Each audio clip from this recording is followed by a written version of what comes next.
Bonjour, j'espère que vous allez bien et on se retrouve aujourd'hui pour un petit vlog écriture où vous allez me voir en fait écrire toute la journée. J'ai déjà écrit ce matin une demi-heure et en fait mon stylo s'est cassé. Donc je pouvais pas écrire plus, j'en ai profité pour aller faire quelques courses et en fait toute la journée je vais essayer d'écrire un maximum.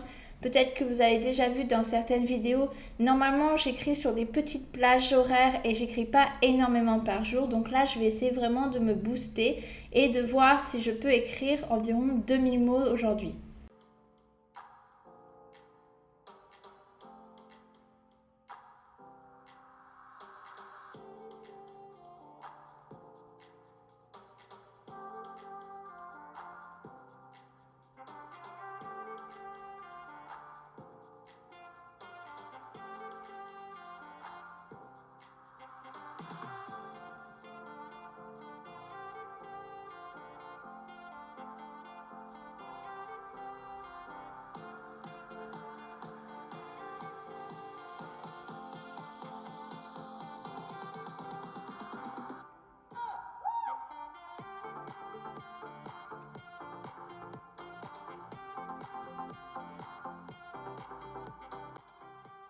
Par rapport au projet que je suis en train de faire, en fait, c'est mon second roman. On est au tout début, hein, on est au chapitre 2. Je n'ai pas beaucoup de plans. En fait, j'ai réalisé que j'étais pas du tout une écrivaine architecte.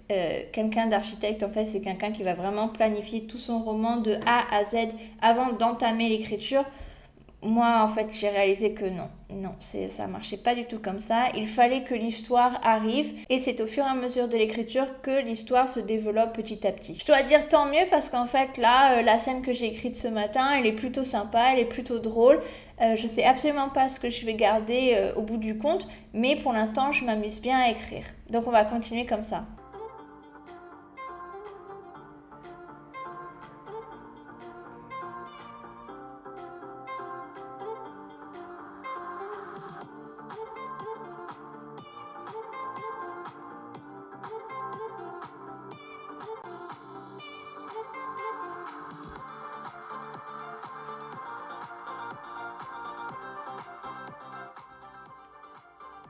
Je vais commencer ma pâte à pain et je vais vous parler en fait de la routine de Émile Zola qui a écrit un bon nombre de bouquins et il a écrit d'ailleurs Les Rougon Macquart qui sont un peu genre une série. Il écrit un roman par an et en gros lui c'est pas du tout un jardinier, c'est un écrivain architecte. Donc du coup il fait un dossier avant de commencer son écriture. Et il fait un dossier sur plusieurs mois. D'ailleurs, ces dossiers sont très connus parce qu'il y a des dessins et qu'il voulait que ça soit un peu une œuvre post-mortem aussi. Donc du coup, il y a pas mal de ces œuvres, de ces dossiers en fait qui sont devenus un petit peu des œuvres à part entière. Et généralement, pour commencer son écriture, il allait à Medan ou Médan, d'ailleurs je sais pas trop comment ça se prononce. Il a en gros une maison de campagne là-bas. Il était dans une tour carrée où en fait il y avait seulement lui qui avait accès, où là il était vraiment au calme et tout pour pouvoir écrire. Alors je pense pas que ça soit possible même de louer un petit truc à la campagne pendant quelques mois pour pouvoir écrire, à moins que vous ayez plein d'argent et ça bah, tant mieux pour vous si vous pouvez le faire, mais peut-être que la plupart d'entre nous n'ont juste une résidence principale, ce qui serait parfaitement sensé. Donc peut-être assurez-vous en fait, parce que c'est le changement qui déclenche l'écriture. Lui, en fait, chaque printemps, il va dans cette maison de campagne pour justement avoir un bol d'air frais et avoir le silence. Moi, ce que je vous conseillerais, c'est chez vous, avoir une pièce où justement c'est ce changement. Ou alors aller chez un ami, aller chez de la famille. Vous pouvez en fait transformer un petit peu vos habitudes pour qu'il y ait ce cadre-là chez vous à la maison. Avant, lui, il écrivait le soir parce qu'en fait, il avait un boulot. Ensuite, après, quand il a eu plus de temps en tant que romancier, il a en fait changé sa routine, son heure de travail. En fait, il a préféré travailler le matin assez tôt. Et un truc que j'ai appris dans mes recherches aussi, qui m'a quand même pas mal surprise, c'est que en fait, il écrit sans vraiment de rature. Donc en fait, il écrit avec une phrase Il a une phrase qui se forge dans sa tête, qui se forme dans sa tête plutôt, et il retranscrit au papier, mais en fait il attend que la phrase soit parfaite pour pouvoir l'écrire. Comme ça, il ne fait pas de rature. Il y a très peu de son premier jet en fait qui est supprimé. Il y a les répétitions bien sûr, mais à part ça, il n'y a pas énormément de choses. Donc du coup, moi j'étais vachement impressionnée parce que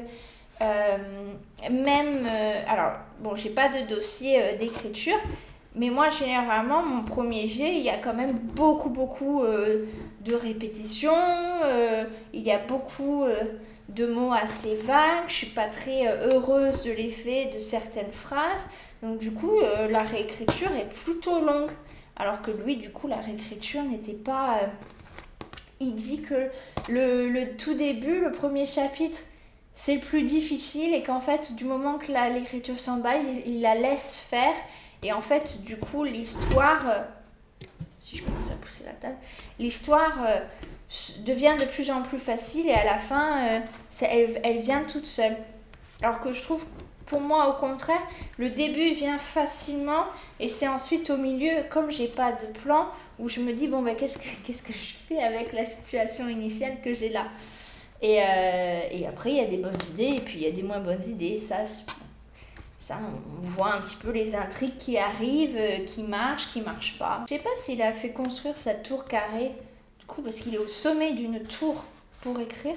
Je sais pas s'il a fait construire cette tour juste pour écrire, si elle était quand même déjà là.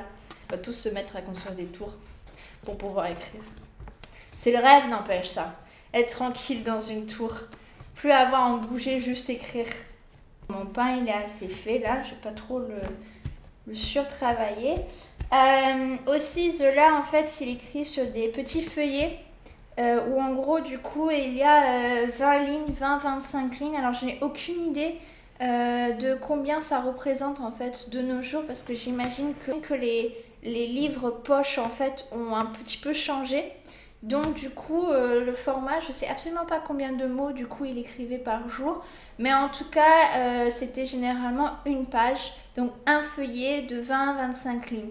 Ce qui n'est pas énorme, mais il écrivait tous les jours. Et bon, un roman par an, c'est pas mal quand même. Le rêve. Hop, du coup, on va laisser reposer. Et puis, on va recommencer l'écriture.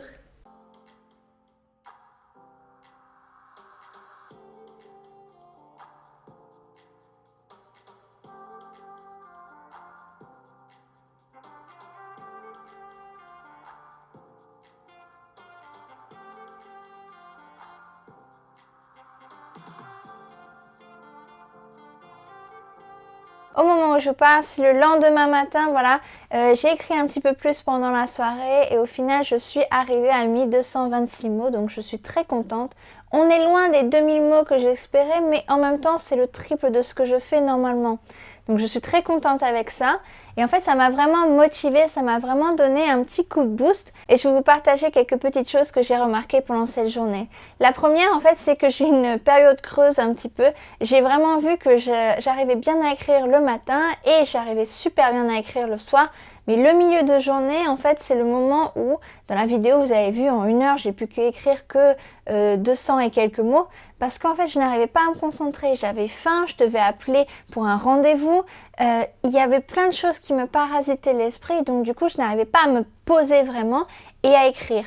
Alors que le matin et le soir, après 8 heures, là, vraiment, j'étais vraiment dans l'ambiance. Et surtout le soir, en fait. Vraiment, le soir, j'ai écrit, je crois, 480 mots, 500 mots. Alors je n'ai pas fini mon chapitre 2, par contre ce qui s'est passé en fait c'est assez intéressant. C'est que du coup le matin j'ai écrit mon chapitre 2, le début, et arrivé au milieu en fait à 11h, j'ai bloqué. J'ai complètement bloqué parce que comme je suis une écrivaine jardinière, je ne sais absolument pas où je vais. Et en fait je ne savais pas où j'allais avec ce chapitre 2. Et en plus, ça détonnait un petit peu avec le chapitre 1. Du coup, ce que j'ai fait, c'est que je suis repartie en arrière. Je suis repartie sur le chapitre 1. Et en fait, j'ai fait plein de corrections. J'ai fait plein de relectures. Et en fait, là, le chapitre 1, il est beaucoup mieux. Il coule de source. Et en fait, je vois un petit peu plus où je veux aller. Mais du coup, voilà, ça avance un petit peu. Et j'ai vraiment remarqué que quand ça bloquait dans un chapitre, le fait de revenir en arrière, ça pouvait aider parfois. En fait, c'est comme si vous reprenez le fil rouge. Le fil rouge s'est distendu à un moment donné et vous le reprenez un petit peu avant qu'il se soit distendu pour consolider les bases et vraiment reprendre l'histoire dans un bon élan. En plus, je trouve quand vous vous recorrigez, ça booste un peu l'ego parce qu'en fait, il y a des phrases qui sont sympas et quand vous faites une correction et que tout va bien et que le texte est cool, en fait, ça vous booste pour la suite. Alors que quand c'est un passage où vous bloquez, vous écrivez une phrase, oh, elle n'est pas terrible. Vous écrivez une deuxième phrase, elle n'est pas top non plus. Et en fait, je trouve que la confiance en soi, elle baisse un petit peu et vous perdez de la motivation. J'espère que ce format vous a plu. N'hésitez pas à mettre un petit commentaire ou un petit j'aime. D'ailleurs, au passage, le pain était super bon. Pendant que je faisais la pâte à pain, en fait, c'était très dur. Normalement, je parle à personne, il n'y a pas de vidéo, donc je fais vraiment mon pétrissage bien. Là, quand j'ai revu la vidéo, j'ai fait oh là là. Mon pétrissage était un petit peu brouillon, mais voilà, c'est parce que j'ai pas l'habitude de faire autre chose en même temps. En tout cas, le pain était excellent, j'en ai déjà dégommé un, c'était super bon. Puis je vous dis à très bientôt. Ciao!